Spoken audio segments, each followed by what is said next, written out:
Ayat yang ke-3. Ketika Daud dan orang-orangnya sampai ke kota itu, tampaklah kota itu terbakar habis. OMG, OMG. Ya. Dia pulang lihat kotanya ludes. Dan istri mereka serta anak mereka yang laki-laki dan perempuan telah ditawan. Daud dan 600 orangnya itu pergi bersukaria. Dia pergi itu seperti tentara yang mau pergi berperang dan menyanyi-nyanyi dengan himnal-himnal perjuangan. Mungkin maju tak gentar membela yang benar. Mungkin begitu ya. Sudah membawa senjata tombak dengan ketapelnya.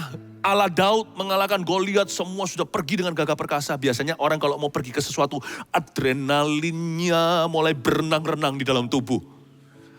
Hati-hati, down itu tidak menyerangmu waktu down tidak menyerang kita waktu kita pergi. Down itu menyerang kita waktu kita pulang. Retreat semuanya berapi-api, berkobar-kobar. Pulang retreat semuanya kerasa low. Ketika perpisahan, nah disitulah masuk pencobaan. Kita mau pertemuan sekalipun mungkin hari-hari ini Zoom atau nanti kemudian hari. Karena ini kan di video, ini akan terus-menerus bertahun-tahun ini. Pesan ini akan relevan melalui segala zaman. Katakan kalau sekarang lagi di Zoom atau nanti benar-benar on-site di tempat. Kita mau CG, connect group, cell group, kelompok kecil. Wah berapi-api, setelah selesai itu pulang ketika sendirian di rumah. Kembali ke keluarga, dari dunia fantasi yang sifatnya rohani, kembali ke reality. Kalau Anda tidak membangun kerohanian dalam realita, di situ tiba-tiba adrenalin tidak bisa menolongmu lagi. Setan masuk. Disitulah biasanya orang muda jatuh lagi ke pornografi, masturbasi, dan sebagainya. Semualah yang VV, semuanya basi. Karena hal-hal itu akan membuatmu menuai sesuatu yang buruk di kemudian hari. Hentikan, cepat bertobat, Tuhan tidak hukum dirimu. Tapi tinggalkan supaya jangan terus merugi. Karena dosa itu pendarahan. Kalau nggak segera dicegah, Anda akan kehabisan darah dan kehabisan kehidupan. Ketika Daud pergi, gagah perkasa, pulang, lemes dia lihat ludes. Remember, down attacks you when you come home. When you come back, when you return. Itulah sebabnya kalau jalan sama Tuhan itu harus maraton minded. Pikirannya itu harus maraton, bukan sprint 100 meter lari sekencang-kencangnya. Lalu pingsan selama-lamanya. Ikut sama Tuhan itu harus maraton. Aku lari kencang, tapi ku sisakan nafas. Untuk ketika nanti anti klimaks, aku masih bisa lari perlahan-lahan. Tanpa ku sadari 100 kilometer ku jalani. Lalu selah. Dan berjalan 100 km kemudian lagi. Tetap berjalan makin lama makin kuat dak menghadap Allah di Sion. Ilmu perang itu jangka panjang. Kita semua belajar, saya juga belajar kok hal-hal gini dari mana sih saya tahu. Saya juga pernah jadi teenager atau anak ABG. Saya juga pernah jadi anak remaja. Saya tahu trik-triknya hormon, adrenalin, muda-mudi. Dan setelah sekian lama mengikut Tuhan, puluhan tahun sudah, akhirnya saya menemukan suatu art. The art of war, long term war. Seni, peperangan rohani, jangka panjang, dan menang. You have to win, overcome yourself. Menang atas dirimu sendiri. Ikut Tuhan itu harus dalam suka dan duka, saat up maupun saat down. Ayat yang ke-4. Lalu menangislah Daud dan rakyat bersama-sama dengan dia itu dengan nyaring. Sampai mereka tidak kuat lagi menangis. Oh ada ya orang yang menangis sampai gak kuat lagi. Mengapa? Contohnya Daud juga ikut nangis loh ya. Makanya ayat 5 ini khusus didedikasikan untuk istri anaknya. Juga kedua istri Daud ditawan, yakni Ahinoam perempuan Yisril dan Abigail bekas istri Nabal orang Karmel itu. Ini yang saya sebut seperti lagu lama dulu, mungkin kalian gak tahu, Carpenters namanya down, a down, a down, to be to down, down. Ini namanya down, kuadrat, kuadrat, down, down, dikuadratkan dengan kuadratnya down. So down. 1, dibuang Saul. 2, ditolak Akis. Pulang ludes Siklak. Istri anak Down bukan main, super duper down. Tapi sekali lagi ingat, yang menghambat adalah tangan Allah. Coba lihat gimana Daud menguasai dirinya dan menguasai orang-orang sekelilingnya. Kalau dia bisa, kita bisa karena dia manusia biasa. Buktinya Daud juga pernah jatuh dengan Batsheba, berarti dia manusia biasa. Saya tidak berkata mari kita tiru keburukannya, kita tiru kebaikannya. Ayat 6 ini yang disebut super duper down, di ayat 6 dikatakan dan Daud sangat terjepit. Kata sangat itu super. Kenapa dia terjepit? Ini sudah jatuh tertimpa tangga karena rakyat mengatakan hendak melempari dia dengan batu. Kenapa kok mereka marah sama Daud? Karena mereka merasa gini loh, ini gara-gara kamu. Kamu kan musuhan sama Amalek, kita kan cuma ngikut. Lihat gara-gara kamu. Apa yang terjadi dengan keluarga kami? Lalu kenapa pergi ke Akis? Lalu rakyat juga bisa logika kan? Kenapa kok nggak tinggalkan sebagian dari kami untuk mempertahankan teritori kami? Mempertahankan rumah, our homeland atau desa, kampung kami. Segala kebijakan Daud pun mulai digoncang-gancingkan, diperbincangkan dan mereka marah sama Daud. Mereka nggak tahu mau lampiaskan gimana, mereka mau bunuh dia. Bagi Daud ini susah sekali, karena dia juga sama susahnya dengan mereka. Tapi sekarang dia mau dibuat susah. Kalau mereka hanya susah, tapi Daud mau dibuat susah. Sudah susah, tertimpa tangga. Seluruh rakyat itu telah pedih hati, ayat 6b, masing-masing karena anaknya laki-laki dan perempuan. Daud bisa aja berkata, gua juga, gak lu doang. Tetapi Daud menguatkan kepercayaannya kepada Tuhan Allahnya. Itu kuncinya. Tetapi Daud menguatkan kepercayaannya kepada Tuhan Allahnya. Begini, at the end of every, at any faith's end, we should birth new faith. New faith should appear at any faith's end, at any end of our present faith. Setiap kali kita berada di penghujung iman, kayaknya iman yang kemarin atau yang tadi pagi ini gak cukup untuk menghadapi situasi baru ini. Kita harus lekas switch dan move on, menemukan iman baru. Daud melakukan itu dengan cara menguatkan kepercayaannya kepada Tuhan. Kira-kira gimana ya dia kuatkan kepercayaannya? Menurut saya, bukan hanya positive thinking saja. Daud pasti mikir begini loh. Satu, Tuhan, Amalek musuhmu, aku ini anakmu.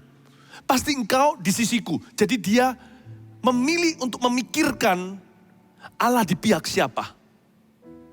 Dia tidak memikirkan keteledorannya, kenapa kok biarkan Siklak tidak dijaga. Dia nggak perlu pukul-pukul kepala, karena memukul kepalanya justru merugikan istri dan anaknya. Ditawan musuh, dibutuhkan Daud yang sehat walafiat untuk melawan beserta dengan orang-orangnya yang kuat. Menghukum diri tidak membawamu kemana-mana. Aku sedih, duduk sendiri ambil tali mau bunuh diri. Lagu sia-sia itu jangan dinyanyikan, apalagi dilakukan. Jadi Daud memikirkan Tuhan pasti beserta aku. Mungkin susah untuk berpikir begitu, tapi gak bisa apa-apa. Kita punya pilihan. Kita pakai energi yang sama untuk meratapi, menangis demikian rupa sampai tidak kuat mencucurkan air mata, seperti yang dikatakan tadi di ayat sebelumnya. Atau kita pakai itu air mata yang sama untuk berdoa bagi sebuah mujizat terjadi. Pilih. Kita pakai energi yang sama untuk mengeluh. Mengeluh itu very draining loh. Ngomel itu perlu tenaga besar.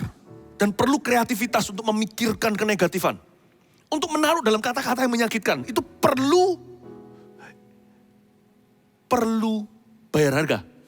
Daripada gitu mendingan saya bayar harga untuk sesuatu yang nyata. Lebih baik saya bayar harga untuk roti. Bukan untuk menangkap angin. Kita punya pilihan. Setiap anak muda yang down bisa jatuh ke dalam dosa. Bukankah itu komitmen juga? Bukankah itu sebuah langkah sengaja? Bukankah perlu suatu tenaga untuk melakukan semua hal yang sia-sia? Switch, cepat di switch. The current atau arusnya harus beda. Anak Tuhan harus bisa menguatkan imannya sendiri.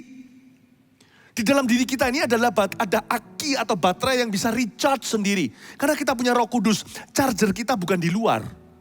Yang luar itu ditambahkan, yang luar itu besi menajamkan besi, manusia menajamkan manusia. Pengajaran-pengajaran itu menghujani hidup kita dengan rema. Tapi kalau hati kita tidak berfungsi, hati kita tidak meresponi, semua yang dari luar peluru-peluru Kristus itu juga akhirnya tidak bertumbuh kalau jatuh ke tanah yang berbatu-batu. Ingatlah anak Tuhan telah diberikan satu super power. Termasuk orang-orang muda untuk bisa recharge, self-recharging. Karena ada Roh Kudus, ada firman. Waktu kita buka Alkitab, terjadi sesuatu waktu kita baca. Sekalipun kita belum membacanya, ada Alkitab yang ada firman-firman yang kita baca. Firman-firman lama dari Alkitab yang sama. Kemarin dulu atau bulan yang lalu, itu masih berlaku. Tapi ketika Anda baca firman yang baru, ketika buka Alkitab secara fresh hari ini, maka firman lama, firman baru ketemu, besi menajamkan besi, firman menajamkan firman, boom! Firman yang sama di sini dan di sini ketemu menjadi mata dua pedangnya. Recharging, self-recharging. Bisa recharge sendiri. Menguatkan diri sendiri. Kira-kira begini pikiran Daud menurut imajinasi saya waktu saya renungkan firman ini. Daud berkata, Tuhan pasti di pihak saya. Sambil menangis ini, berat hati. Tapi dia berkata, berat hati tetap harus angkat barbel kan. Barbel beban ini harus tetap ku angkat, bukan? Daripada aku angkat yang sia-sia, mending aku angkat problema ini untuk menang. Daripada aku angkat beban ini. Mengeluh, menyerah dan kalah. Daud punya pilihan. Aku bisa nangis sampai tidak kuat.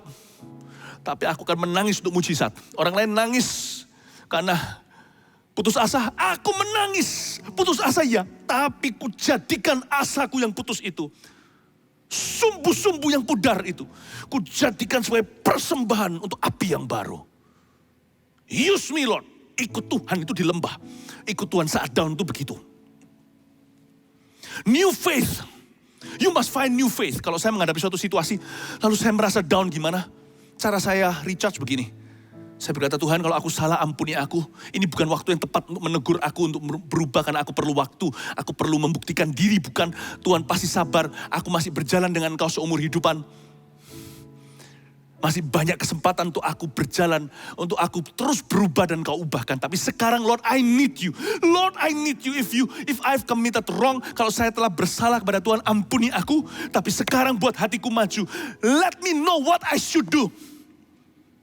Akan muncul suatu janji biasanya, atau muncul sebuah pepatah atau suatu kalimat Allah beserta siapa lawan kita. Daud juga pasti reasoning, dia juga pasti akan menggunakan rasio akal budinya. Bukankah Samuel mengurapi kepalaku dengan minyak tabung dari tanduk hewan, bukan tabung bahkan. Bukankah Tuhan berjanji hidupku ini akan menjadi raja umat Israel? Bukankah Allah pernah bernubuat lewat nabinya yang dahsyat bahwa Daud akan menjadi hamba kesayangan Tuhan? Bahwa aku akan memimpin umat Tuhan. Aku tidak akan mati di sini di Siklak. Apalagi di tangan murid-muridku sendiri, 600 pengikut ini. Kalau aku dirajam sama mereka, untung apa kerajaan sorga? Aku mati, nubuatan tak terjadi. Aku mati dibunuh mereka. Mereka tidak berbuat sesuatu yang mulia, malah nambahkan dosa dan membunuh seorang yang diurapi oleh Tuhan. Aku tidak berani tancapkan pisau ke Saul. Mereka berani lemparkan batu ke Daud. Sama-sama kena minyak urapan dari tangan yang sama Samuel. Satu dari tabung bahkan. Saya dari tanduk. Dari kehidupan. Daud berkata, no. I'm not gonna die here. Imannya dulu, pikirannya ke Akis. Kita pasti dilindungi Tuhan. 600 pergi, 600 pulang. Iman itu sudah kadaluarsa. Iman sebelumnya tadi gak apa-apa. Mungkin aku gak bisa kembali lagi ke Israel. Mungkin di Siklak ini Tuhan akan pelihara. Sekarang semuanya ludes, semuanya punah. Semuanya amblas. Daud menciptakan iman baru tetap dari firman. Dia ingat apa yang Tuhan kerjakan dan lakukan di belakangnya. Haven't you anointed me? I'm not gonna die here. Aku tidak akan mati di sini. Aku tidak akan marah sama pengikut-pengikutku ini. Mereka tidak tahu apa yang mereka lakukan. Seperti nanti kata-kata Yesus di kayu salib. Ampuni ya Bapak. Mereka tidak sadar apa yang mereka sedang lakukan. Daud berkata juga yang sama. Aku tidak akan mendendam dengan niat hati mereka. Karena mereka sedang pedih hatinya. Lord, I'm not gonna die here. Aku tidak akan mati di sini. 600 orang tidak akan mati di sini. Dan kami akan tetap berjuang untuk peperangan Tuhan. Bukan perang saudara. Aku akan pimpin mereka dan dewasakan mereka. Suatu hari mereka akan jadi panglima. Suatu hari jadi benayah. Suatu hari akan menjadi triwirah. Suatu hari akan menjadi 30 pahlawan Daud. We're not gonna die here. Muncul iman yang baru. Dia tepuk pundaknya sendiri. Jangan jadi orang Kristen kalau tidak bisa tepuk pundak sendiri. Bukankah Kristus ajari kita untuk tumpang tangan? Bukankah rasul-rasul mendemonstrasikan? Tepuk tangannya sendiri. Kalau tumpang tangan ke kepala orang kalau kita mendoakan. Kalau tumpang tangan ke diri sendiri. Seperti ini kan aneh bukan? Belajar tumpang tangan. Cara Daud menguatkan dirinya saat down. Tepuk pundakmu sendiri dan berkata, Philip, you're not gonna die here. Teddy. Jimmy lagi.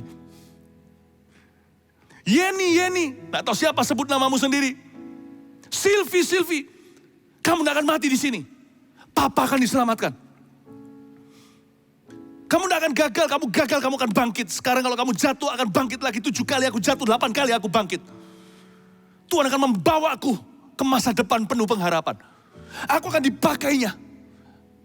Kalau aku ada salah, berdosa, aku menyesal. Tuhan ajarkan, didik aku Tuhan. Biarin aku dapat konsekuensinya. Aku akan sabar kalau perlu menanti hukumanmu. Karena dalam hukumanmu tetap ada belas kasihan. Aku mau kau didik sebab aku bukan anak sembarangan. Tapi aku tidak akan serahkan imanku di sini. Pengharapanku tetap menyala. Kasihku akan teruji. Bawa aku maju Tuhan. Come on Philip. Come on Sylvie. Itu yang disebut Daud menguatkan kepercayaannya pada Tuhan Allahnya. Ngomong firman waktu semuanya happy ya. Itu biasa. Ngomong firman pada dirimu sendiri. Hai jiwaku pujilah Tuhan, tenang teduh dalam kasihnya Tuhan. Semua indah pada waktunya. Hai jiwaku pujilah Tuhan. Yang bisa ngomong begitu saat di lembah itu baru luar biasa. Radikal itu bukan di atas. Siapa menang di jurang, dia menang di pegunungan. What type of a winner are you? I went down there. And I can walk with God up here. Aku menang di bawah. Saya bisa berjalan dengan Tuhan di atas. Berjejak di kaki-kaki. Di bukit-bukitku. Dengan kaki seperti kaki rusa. Yang berjejak. Yang bisa melompat dengan indah pada pegunungannya. Oh haleluya. Saya tidak tahu. Saya bisa habis berapa ayat. Pokoknya sebisanya ya. Kita mengalir terus, kalau sampai saya tidak bisa habiskan semua yang pasti saya tidak mungkin bisa cover setiap ayat di pasal ini. Sebab setiap ayat begitu dalam dan berarti, tolong baca sendiri. Sekarang saya ajari gimana membaca firman.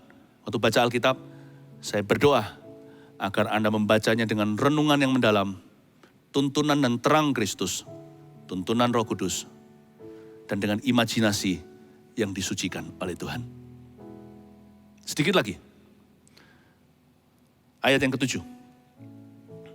Lalu Daud memberi perintah kepada Imam Abiatar bin Ahimelek. Bawalah efod itu kepadaku. Maka Abiatar membawa efod itu kepada Daud. Kemudian bertanyalah Daud kepada Tuhan. Katanya, haruskah aku mengejar gerombolan itu? Akan dapatkah mereka kususul? Dan ia berfirman kepadanya, kejarlah sebab sesungguhnya engkau akan dapat menyusul mereka dan melepaskan para tawanan. Ayat 7, Daud cari Abiatar bin Ahimelek. Minta efod dibawa ke dia. Lalu Daud tanya sama Tuhan, haruskah aku kejar, bisakah aku menang? Daud minta petunjuk. Dia tanya dan minta amanat baru dari Kristus di perjanjian lama. Tapi lihat langkah Daud pertama. Siapa bilang kita ini yatim piatu di bumi ini. Dalam perjuangan peperangan rohani kita nggak sendiri. Salah satu cara Tuhan menunjukkan anugerah adalah memberi kita kawan. Memberi kita teman seperjuangan. Memberi kita dalam bahasa Inggrisnya confidant. Dari situlah kata yang sama, akar yang sama ada kata confident. Confidence atau orang-orang yang kita bisa taruh confidence di dalamnya. Dan mereka taruh confidence atau rasa percaya diri pada diri kita. Kita bisa percaya sama mereka, mereka menaruh percaya diri di atas diri kita. Lalu Daud memberi perintah kepada Imam Abiatar, dia cari imam. Apapun yang terjadi, ketika Anda sudah tepuk-tepuk seperti ini dan berkata, ayo Silvi, ayo Henny, ayo maju, ayo Bobby. Tuhan tidak akan biarkan Anda hanya menepuk-nepuk sendirian. Saya berikan saran, carilah imamat terdekat. Puji Tuhan yang sudah sedia payung sebelum hujan. Berbahagialah orang yang duduk tidak bersama dengan orang fasik, berdiri di jalan orang berdosa, mendengarkan nasihat mereka. Tapi berbahagialah orang yang duduk dengan orang benar, yang berada di kalangan terang, yang mencicipi nasihat orang-orang kudus. Kudus itu bukan orang sempurna, tapi orang yang saling menguduskan, orang-orang yang bertumbuh bersama-sama alias saudara seiman beneran. Lalu Daud memberi perintah kepada Imam Abiatar, di sini juga wujud kepemimpinan raja di perjanjian lama, selalu ada imam yang menyertai untuk urusan-urusan nasional mereka. Jikalau kita untuk urusan pribadi, selalu seperti Daud memberi perintah kepada Imam Abiatar, mari kita semuanya ketika sesuatu kita sedang butuh, ketika kita lagi down, berada di lembah kekelaman kita, pergilah kepada imamat yang terdekat. Imamat terdekat mungkin 2-3 orang yang berkumpul dalam nama Yesus, jadi 2 dengan Anda 3. Atau bisa bicara tentang pemimpin rohani kita yang menjadi payung, kata Ibrani, mereka yang berjaga-jaga atas jiwa kita. Jangan sendirian, kadang-kadang juga bisa loh. Ada orang tua, pada saat-saat dia perlu, anaknya bisa jadi berkat, padahal anaknya masih kecil-kecil. Karena Tuhan berjanji dari mulut bayi pun akan keluar firman untuk membungkam musuh Tuhan. You're never left alone by yourself. Kita tidak pernah sendirian. Siapa yang menguatkan kepercayaannya pada Tuhan, Tuhan akan menguatkan kepercayaan orang itu. Dan Tuhan juga akan mengirim orang-orang kuat dan orang-orang kepercayaan kepadanya. Tugas kita, ayo Henny, maju sendiri, menguatkan kepercayaan pada Tuhan. Segera, Tuhan yang menguatkan kepercayaan Anda. Dan Tuhan mengirim orang-orang kepercayaan kepadamu. Tuhan mengirim orang-orang yang kuat. Dan kadang-kadang ketika orang lain lemah, Andalah orang kuat, Andalah orang kepercayaan itu. Yang bisa berkata kepada seseorang, I still believe in you. Get up, keluar dari kubang dosamu. Kalau saya bisa ampuni kamu, apalagi Tuhan Yesus. Saya pernah digituin. Di masa-masa awal-awal tahun pertama saya mengenal Tuhan. Saya masih remaja, umur 18. Pergumulan luar biasa, 18 ke 20 itu terutama. Sampai sekarang ya pergumulannya banyak. Tapi 2 tahun pertama itu saya betul-betul stumbling. Berjalan itu gak bisa lurus begini. Seperti untuk bisa menyeimbangkan diri sendiri aja. Perlu usaha yang luar biasa.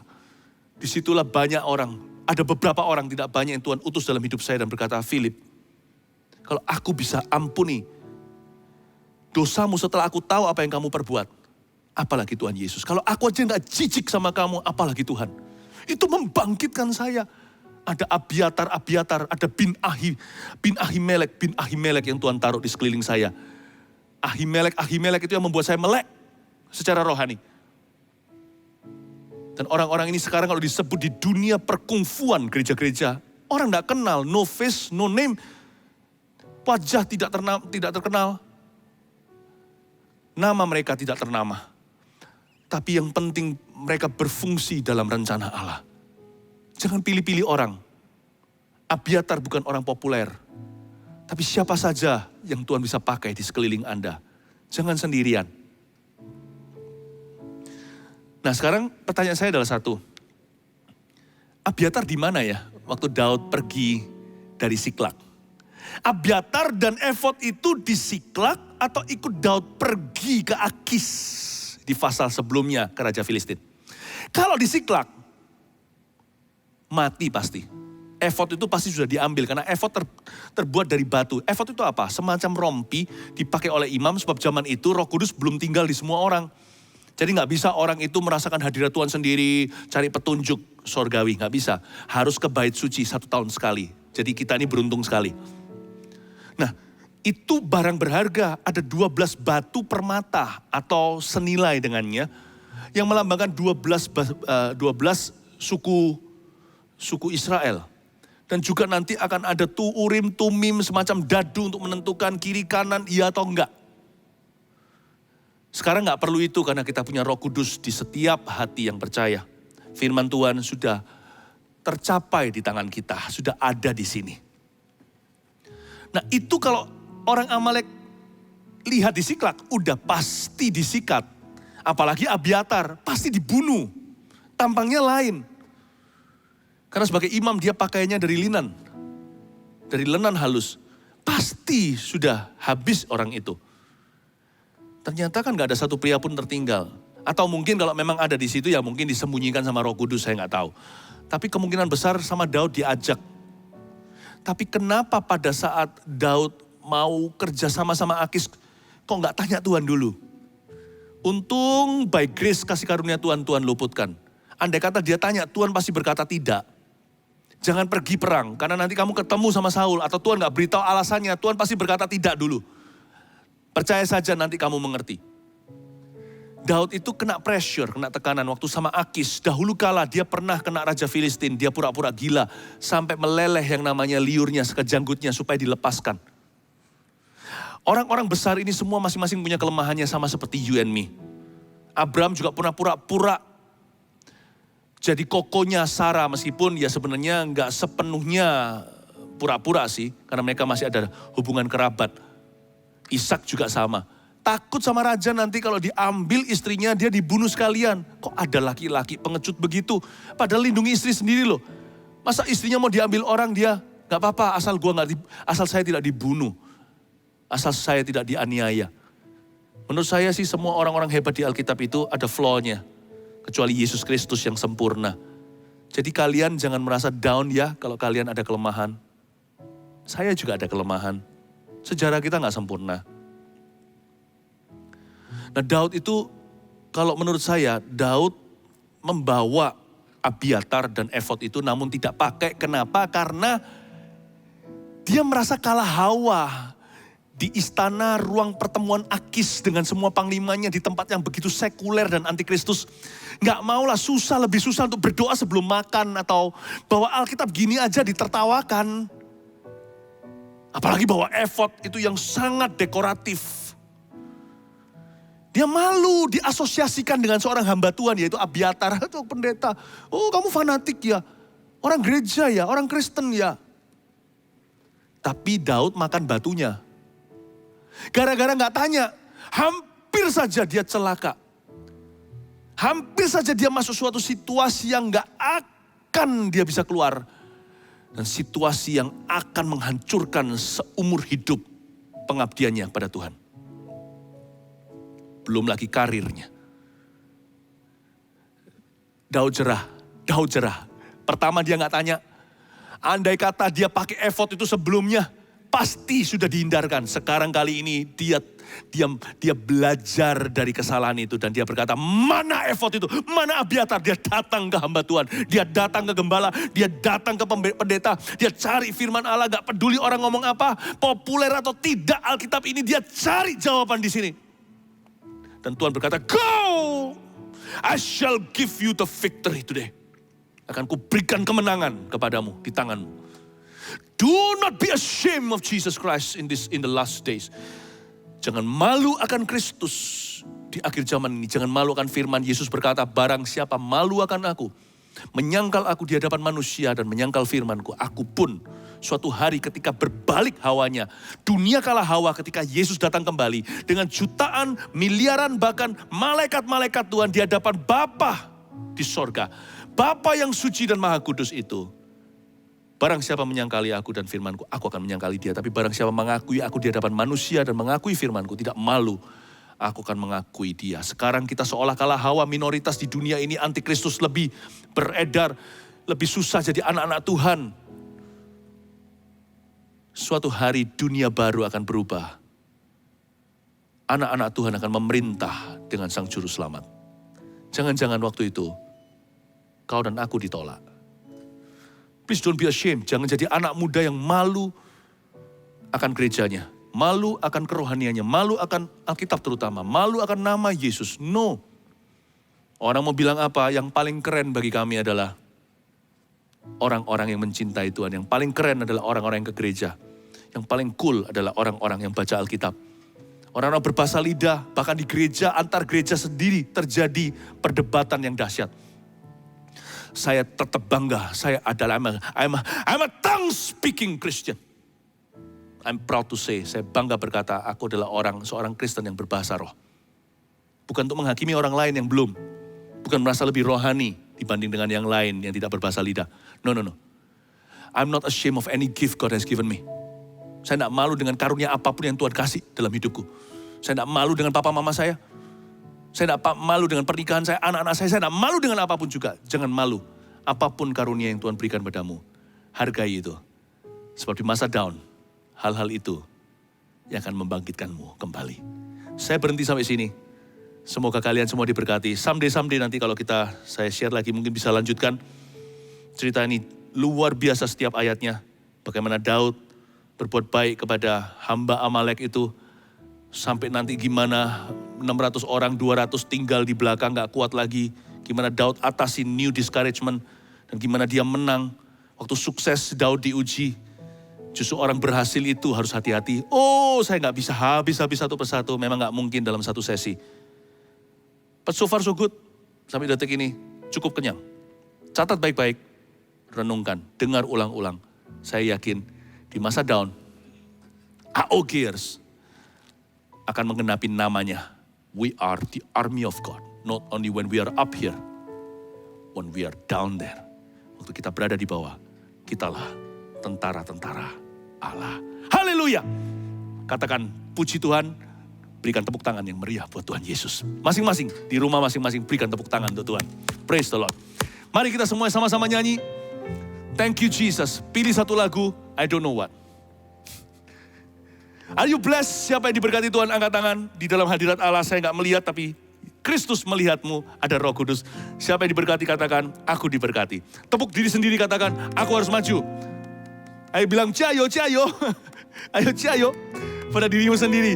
Ayo kita bawa hidup kita ke tata Allah. Mari kita berlomba. Agar rencana Tuhan digenapi. I want to see Jesus.